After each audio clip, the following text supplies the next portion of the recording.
Spuddychan, and I just want to say welcome back to my channel. I know it's been a really long time since I last recorded anything, so it's all about me. But I am back, and today I want to talk about something quite important. It's about hospitalisation for mental health. So I was taking a look at some of my old videos and I realised actually just how bad I was. I really was in the full flow of a manic episode the last time I was recording, not counting last year because yeah, that doesn't really count, does it? But like my earlier videos where I'm actually talking about mania and about like when I was in Oslo and I was waking up at 5 o'clock in the morning, sometimes earlier, I was very much in a manic episode, and I did end up being hospitalised for that. Not just that year, but also last year too. So today I want to talk a little about my experience with hospitalisation. So let's just cut straight to it. I was first hospitalised in March 2019. I went to a place called Cortijo Care. It's near Marbella, and it is predominantly a rehabilitation centre for people with drug and alcohol addiction, but also for mental health, eating disorders, and various other things. So it was more of a retreat than a hospital. I had my own room. I had like a bed, a little kitchen, a bathroom, a little space outside the front of the little apartment thing. I had round-the-clock attention for the first week, so I had like a carer with me who kind of went everywhere with me, watched everything I did, kind of reported back, just to make sure I wasn't going to do anything silly, which obviously I didn't. In terms of the treatment, I was having intensive therapy for 3 hours a day, and also had other sessions with other psychologists. So I had it was almost like a learning experience. One of the psychologists that I worked with was yeah, she gave us a lot of worksheets and information, and helped us to do meditation, like deep meditation, almost to the point of hypnosis. It was really, really cool. The other thing that I spent a lot of time doing, and this is something that also happened when I was hospitalised last year, I got really, really into something. And when I was at Cortijo, that thing was art. So I spent a lot of time up in the art room, painting, making little pieces of art. I made like a big kind of collage of different paintings, which I'm probably going to bring up here at some point and I'm going to put on the wall, so you'll see in later videos what it is that I did there. There was also like board games. You could sit around and chat with the other patients. I made some good friends there. It was really nice. It was very sociable. We all sat down to eat together at breakfast, lunch and dinner, sat around a big table and all chatted. It was really cool. I had a really good time there, and I found it really helpful. Definitely the therapy helped. It was tough. It was tough, and I had to work through some really difficult things. But I got there, and I was there for 3 weeks.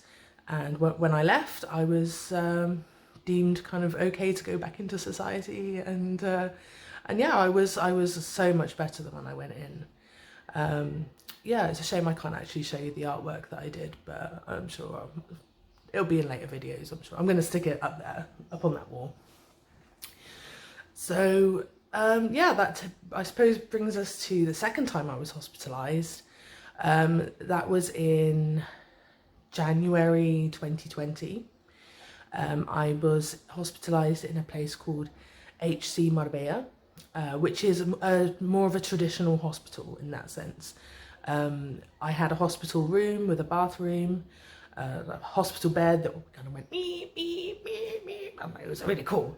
Oh yeah, the other thing I probably should have mentioned is that obviously your medication is controlled, and you're given your medication at different times a day, and you know, in a little cup. So that was the same at Cortijo and at HC Marbella. Yeah, it was much more of a hospital setting, so there wasn't the art room or the board games, anything like that. There was a gym with a small pool.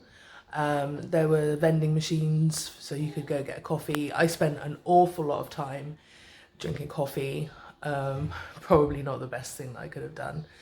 And my thing at HC was writing. I was always writing. I'm just trying to find now my book.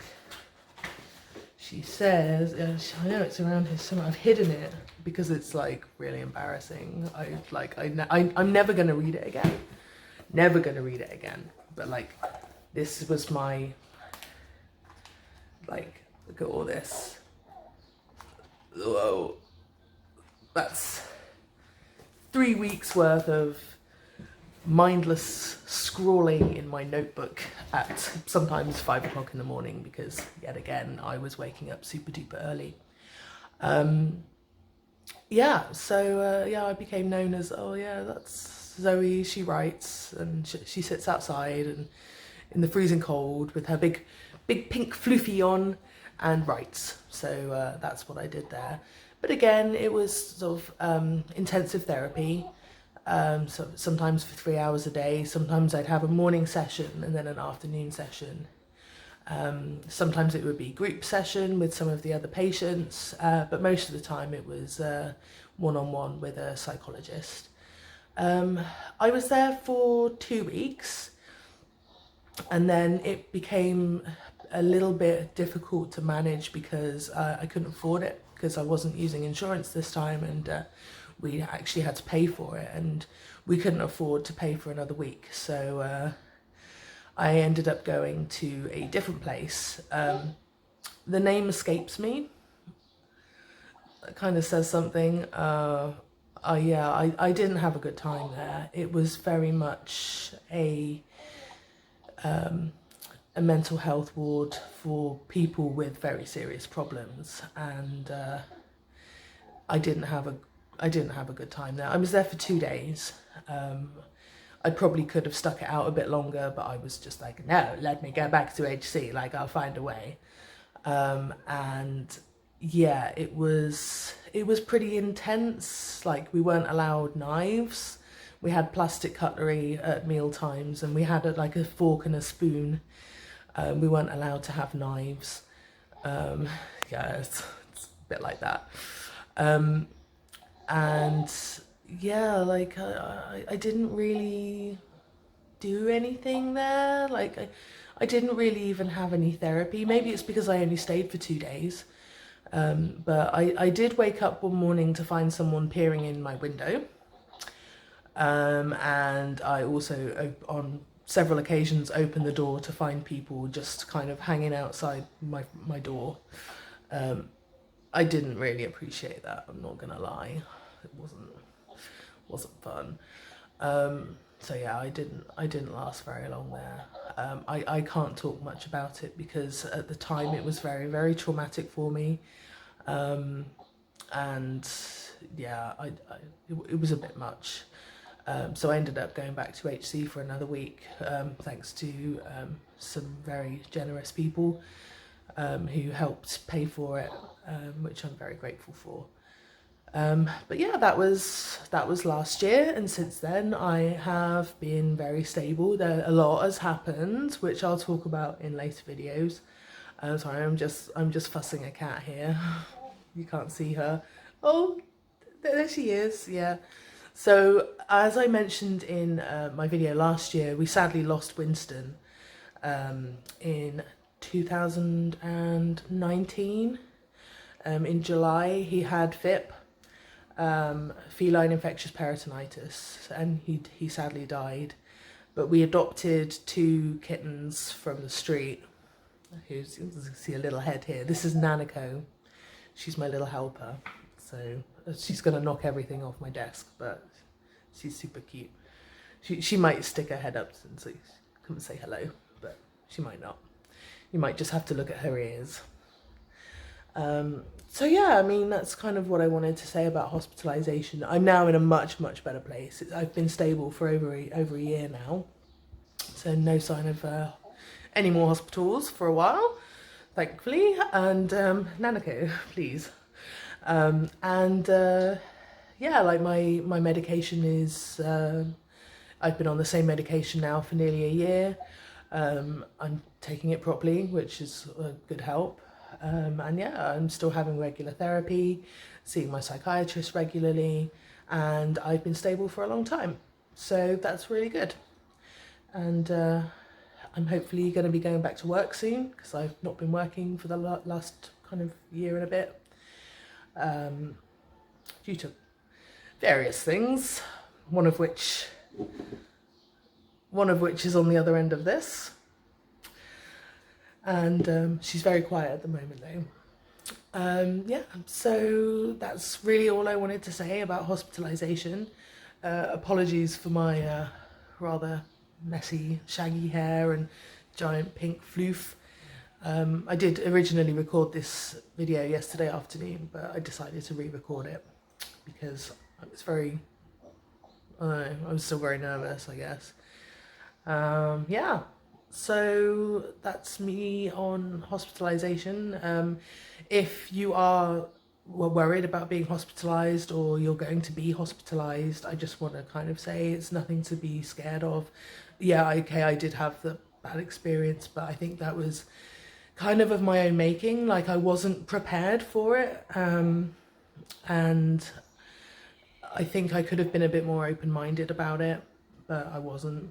So, you know, you get what you put in. If you make sure you take advantage of the therapy, get involved with activities, get involved with the other patients, like, you will have a really good experience. And yeah, you'll come out of it. You come out the other side and you'll be in a much better place. So yeah, that's me. I will be back soon with another video on something else, I suppose. Maybe cats. Maybe my baby. So who knows.